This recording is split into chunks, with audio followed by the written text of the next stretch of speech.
আপনিও কি সেহরির জন্য রেসিপি খুঁজছেন? তাহলে আপনি সঠিক পেজে এসেছেন। চলুন তাহলে বেশি দেরি না করে সেহরির জন্য রেসিপিটা আপনাদের সাথে শেয়ার করেই ফেলি।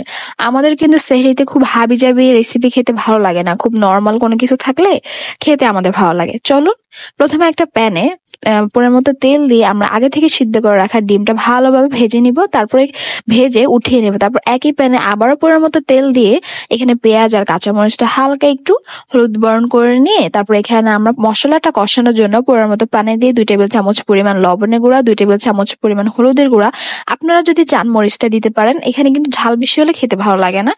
এই ডিমি দো পেঁয়াজের মধ্যে এই টমেটোটা কিন্তু মেইন। টমেটোটা যদি না দেন তাহলে কিন্তু এতটা খেতে ভালো লাগবে না। টমেটোটা হালকা একটু সিদ্ধ হয়ে আসলে এটাকে আমরা ভালোভাবে ভেঙে ভেঙে দেবো। টমেটোর যখন এই পর্যায়ে চলে আসবে তখন আমরা আগে থেকে ভেজে রাখা ডিমটা দিয়ে একদম ভালোভাবে নেড়ে চেড়ে নেব। চুলার মিডিয়ামটা লোতে রেখে এটাকে আমরা ভাজা ভাজা করে নেব প্রায় 5 মিনিট পর্যন্ত। প্রায় 5 মিনিট পর ভাজা ভাজা হয়ে গেলে এটাকে আমরা উঠিয়ে আলাদা পাত্রে নিয়ে নেব। আমার আজকের ভিডিও যদি আপনাদের সকলের ভালো লেগে থাকে তাহলে অবশ্যই আপনারা সেহরিতে এটা ট্রাই করবেন আর আমাকে অবশ্যই জানাবেন রেসিপিটা কেমন হয়েছে। ধন্যবাদ।